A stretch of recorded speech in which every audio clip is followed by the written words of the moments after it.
This is a day of greatest light. And when you get to be my age, things start to kind of fall into place.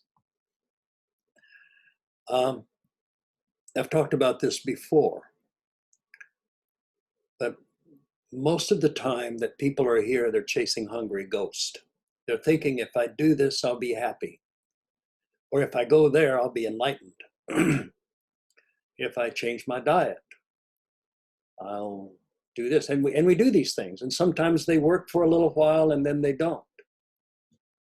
Everything here is transitory, even our successes.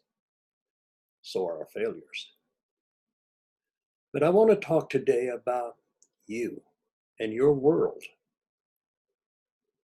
This is an interesting concept.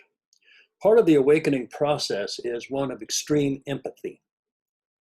I've been dealing with this a little bit lately myself. The extreme empathy is when you look at somebody and you can actually see them. You see their life. You see what was going on with them.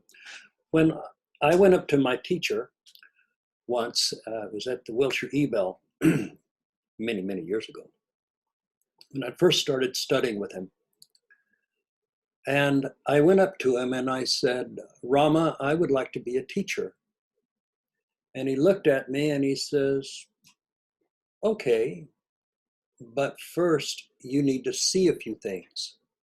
You need to be able to look at someone's past lives, to see the direction, the trajectory of their soul, how they have accumulated some of their karmas, and how they have developed themselves, their causal body, what in them is developed and what is not developed.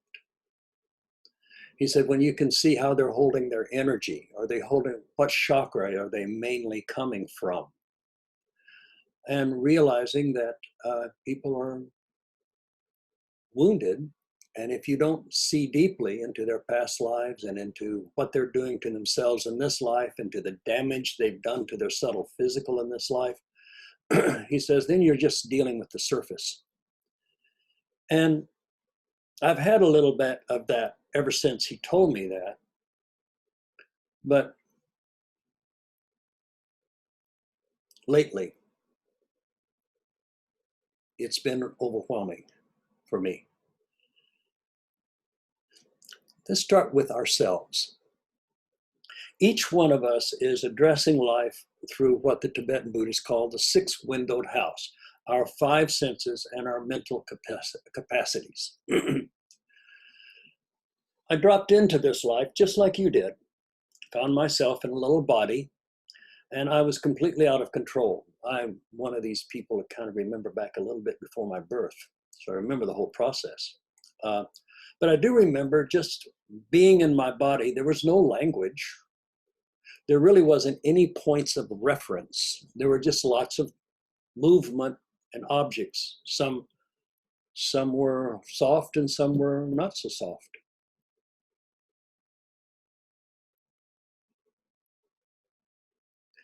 And slowly, as I, matured and became acquainted with this particular reality, I was given a family, a religion, a language, a economic structure and attitude toward money. I was given political beliefs. I was given the beliefs of the community that I was in.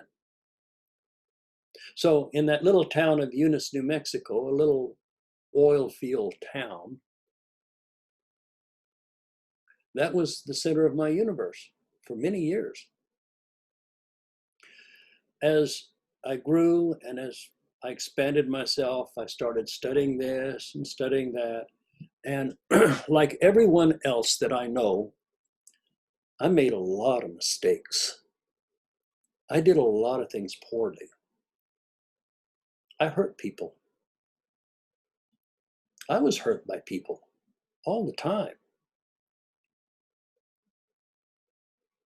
When I got into Buddhism, I realized that what this was that we were asleep. Everybody had amnesia.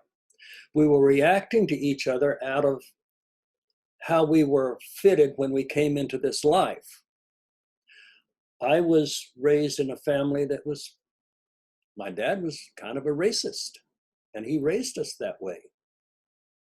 It took me decades to get that out of my system so that I'm no longer a racist. I'm really no longer a racist, believe me. But it was something to overcome. I mistreated people in friendships and in relationships and on my job. I did it because I was ignorant. I didn't know better. I had little or no empathy for people around me, especially the people I was hurting. And if I hurt them and had empathy, that was even worse. So I made a lot of mistakes in my life.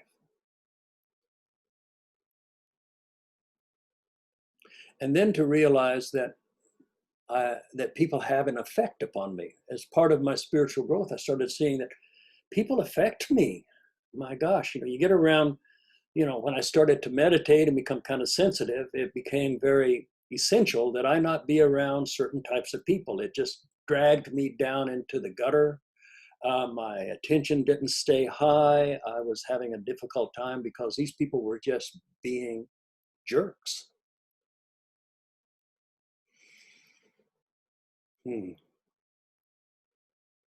They were terrible.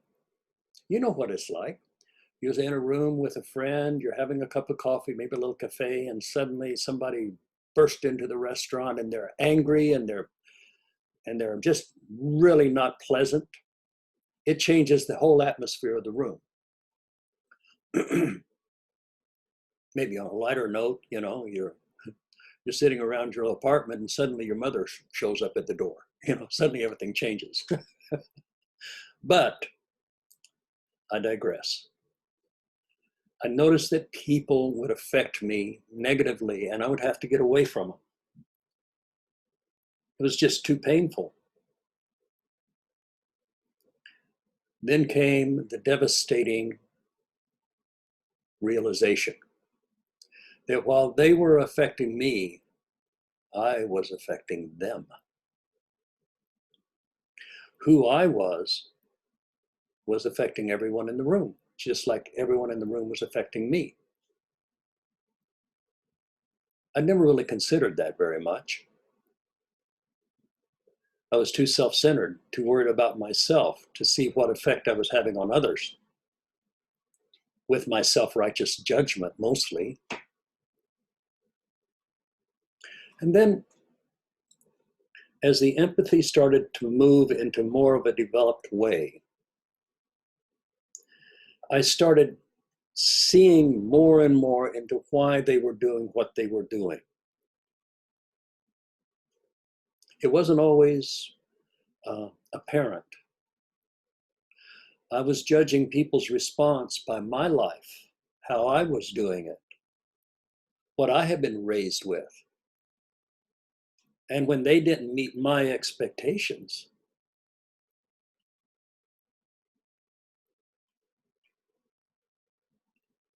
I would do stupid things.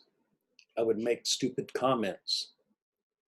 I would be judgmental, hurtful, thinking that they couldn't hear me, or because I was saying it about them and they were hundreds of miles away, that they weren't affected.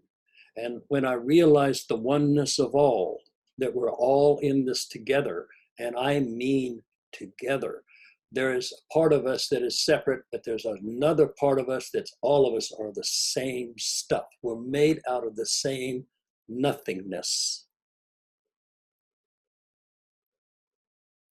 And then I started seeing myself.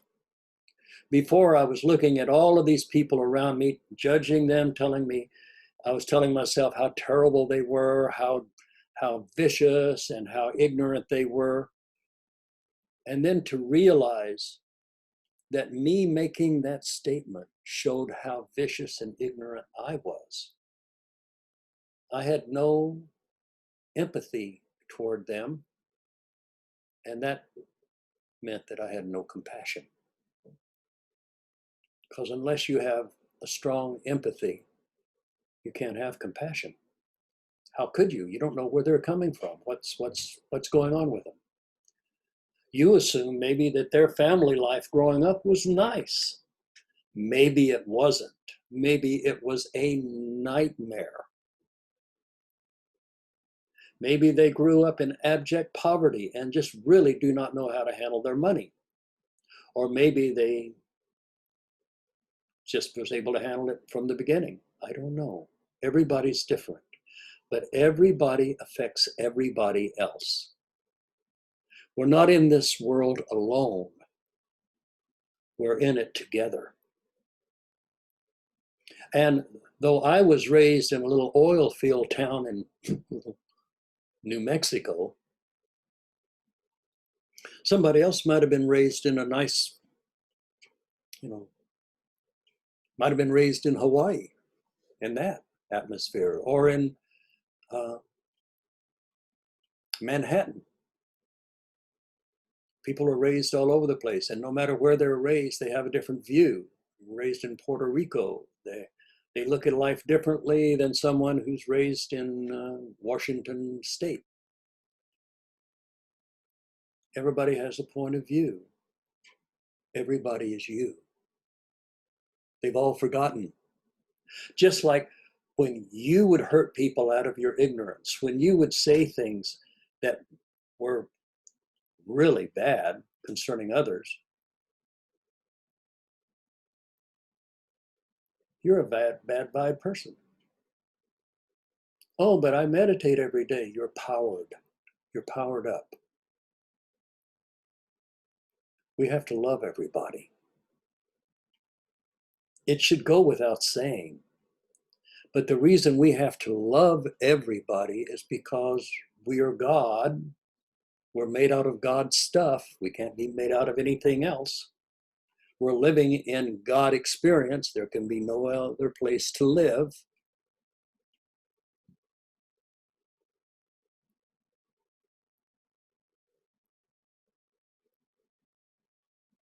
And yet everybody's different.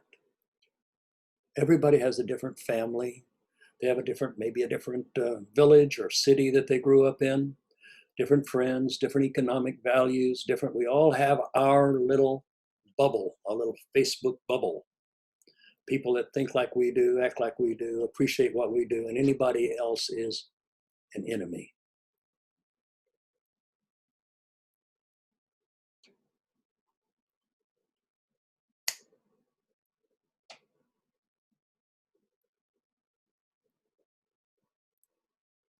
You're the enemy. Can you drop your judgment? Can you allow yourself to see through the eyes of someone that's totally, completely different?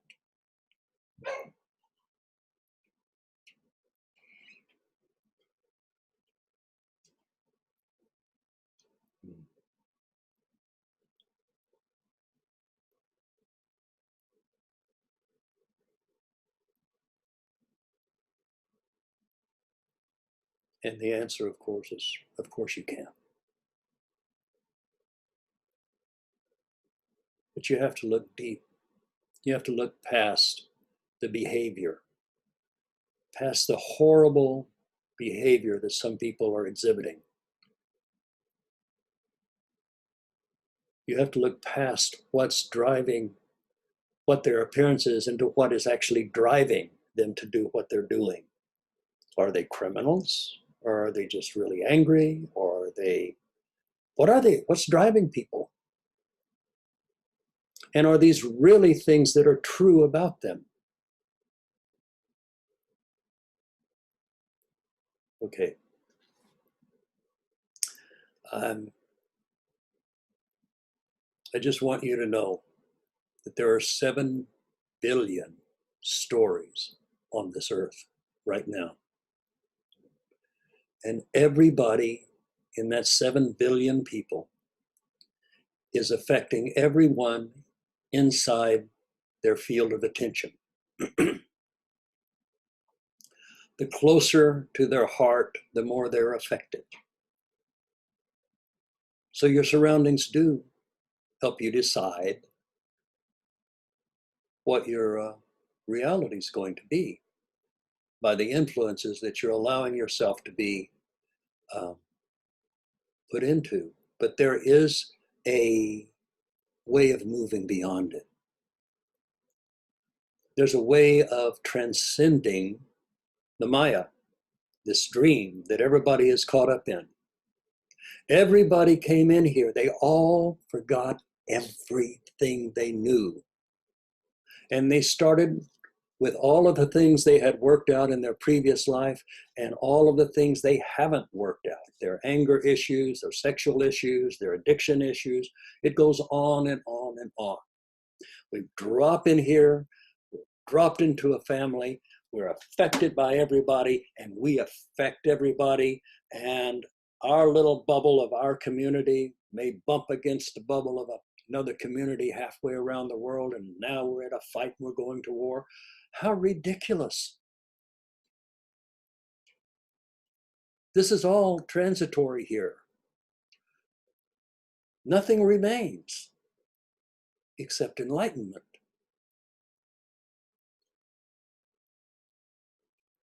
And anything that stands between you and enlightenment is not correct. You have to remove it. If that means you have to forgive people that you said you would never forgive, then you must. If it means that you need to make amends for times when you were ignorant and selfish and didn't know better, and you harmed somebody, but now that you're awake, it's up to you to go back to them and say, I'm sorry. I didn't know better. What can I do to help you heal from the injury that I gave you? I do this all the time, friends. I've had a life. I've made mistakes because I'm human.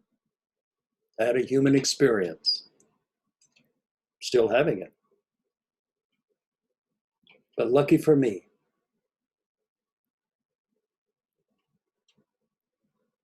I found my teacher. Lucky for you, I found my teacher. And now that light goes to my field of attention, to everybody in it, even people who hate me. That's right, even people who hate me feel enlightenment. They don't acknowledge it, but part of them does know that it's there. You are enlightenment walking in the body. Redeem yourself. Make amends. Pay back what you can pay back. Do selfless service. Love people unconditionally. Oh, what a strange way to be. You mean I have to love people who hate me and trying to hurt me and destroy my life? Yes, you must. That's the difference between you and people who aren't awake. People who haven't woke up yet, it's easy for them to love their friends and hate their enemies. But it's up to us, the awakened, to not just love our friends, but to love our enemies. That doesn't mean that we have to love what they're doing, but it means that we must pray for them sincerely, that they awaken. Because if they awaken from their ignorance, just like you, they'll quit doing that kind of stuff. They're caught up in this world of hungry ghost. If I can do this, we'll be happy. If I can do this, we'll be successful. You won't find any of that lasts very long here. It's inside of you. Physician, heal thyself.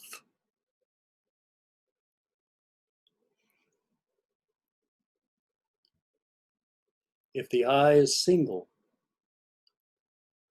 the body is full of light. When you can honestly say, I and the Father are one, and you realize that everything is made up of the Father. Everything. There's nothing outside of the divine. It's neither male nor female. How could it be? It's not in our physical image. It's infinite. It does not have an end to its nose. It doesn't even have a nose except for your nose. It's infinite. It is nothing. It is everything. It is love.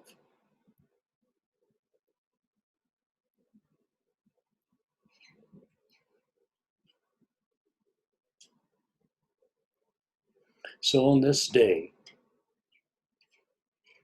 2020, summer solstice, day of greatest light, during a time of solar eclipse on this earth, we're turning the page into a new world. There will be people who will protest peacefully. They're the ones that are going to make the changes. The people who are behaving badly are the ones fighting to keep the changes from happening. That you resist, persist.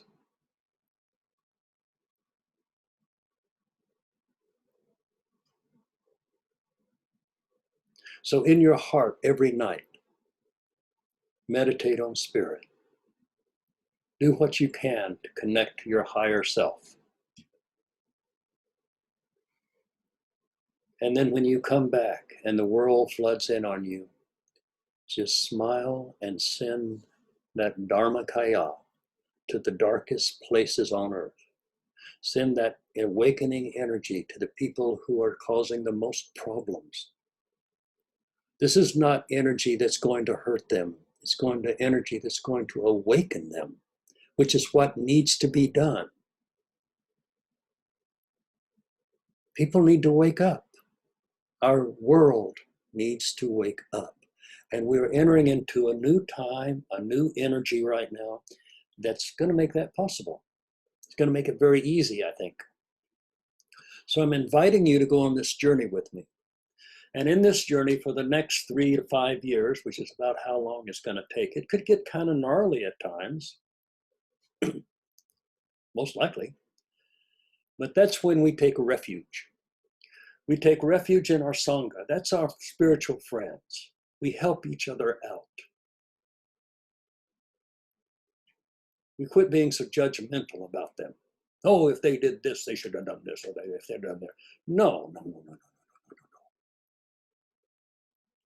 If you get into that, you have fallen into self-righteous judgment, and there's no compassion there.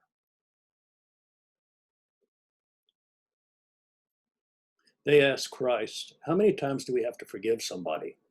7 times? Seems like a lot. Forgive them 7 times, then just throw them out. He says, no. He says, you forgive them 70 times 7. Or maybe it was 70 times 70. In other words, you just keep forgiving.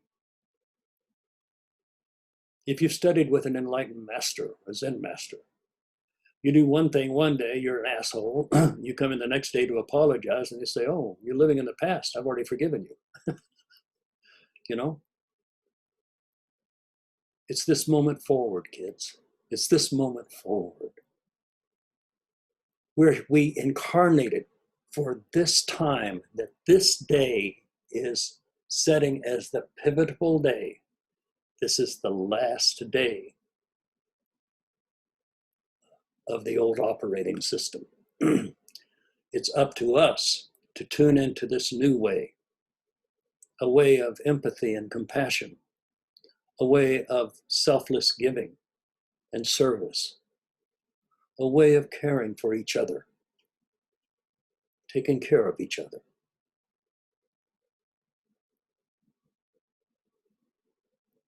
I remember when I first started studying with my teacher.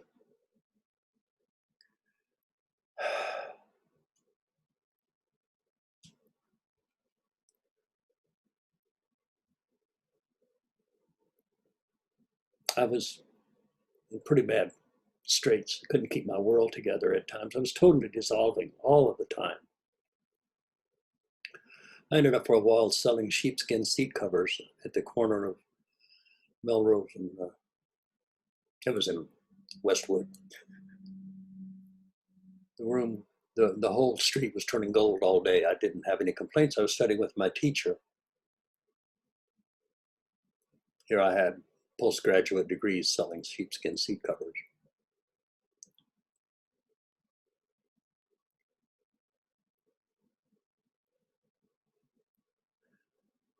My fee for my teacher, my monthly fee, came first. My first money went to him. I put it in an envelope. I realized that how I treated my teacher was how I was approaching enlightenment. And I wanted to support my approach to enlightenment fully. It was the most important thing in my life. I ended up for a while losing everything. But then I gained everything. How you treat others is also how you're treating enlightenment.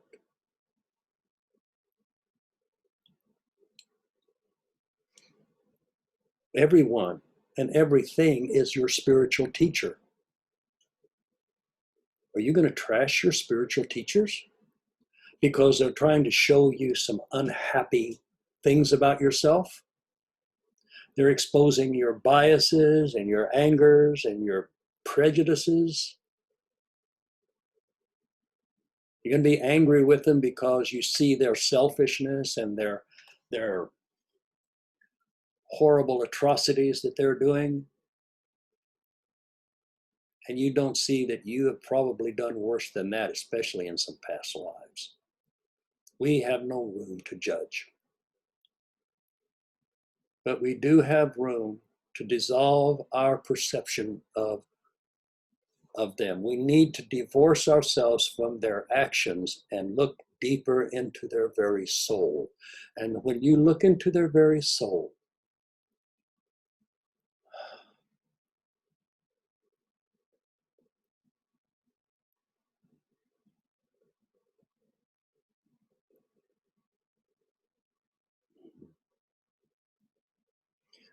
you see their injuries sometimes. You see their limitations. Not everybody has been presented with all the knowledge and the experiences that you have had.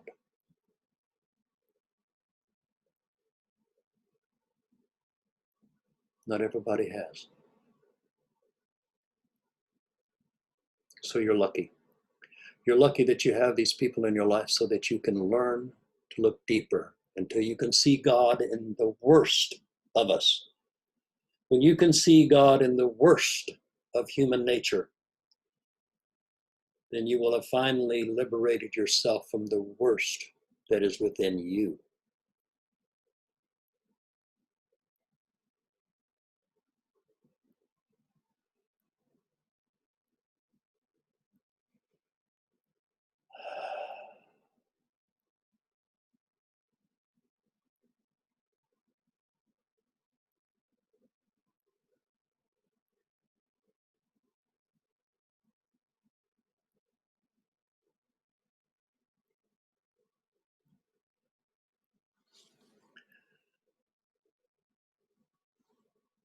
I'm continuing to make myself available. I'm here for you. I'm a monk. I don't live an extravagant life. I'd rather spend my money on you.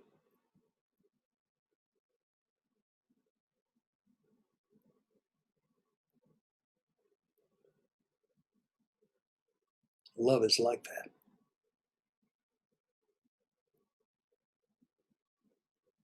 I know some of you have a hard time with love, but I think you need to just kind of look at it, pick up something you can love, like maybe a puppy. Just hold it in your hands for a little bit.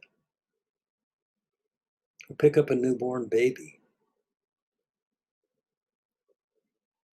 If your heart doesn't open doing that, I'm really concerned for you. Love is here. You have love in your heart. You just have closed it off to adults. I understand. It's those people who hurt us the most.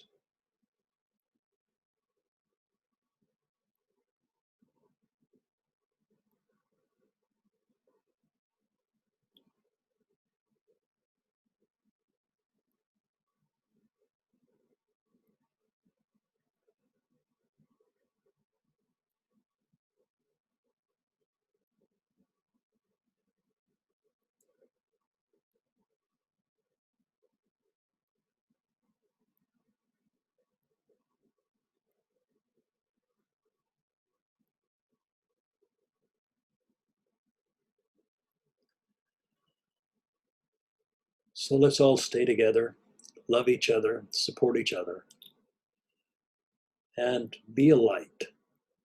You came into this time of extreme emotional, volatile change, maybe, to be peace, to be the light, to be love in areas where there is no love, to forgive when there's no forgiveness coming back to you, to love when there's maybe only hatred and anger being come to you. And if you can't do that, you have to get rid of that anger inside yourself, because that's what's keeping you from doing it.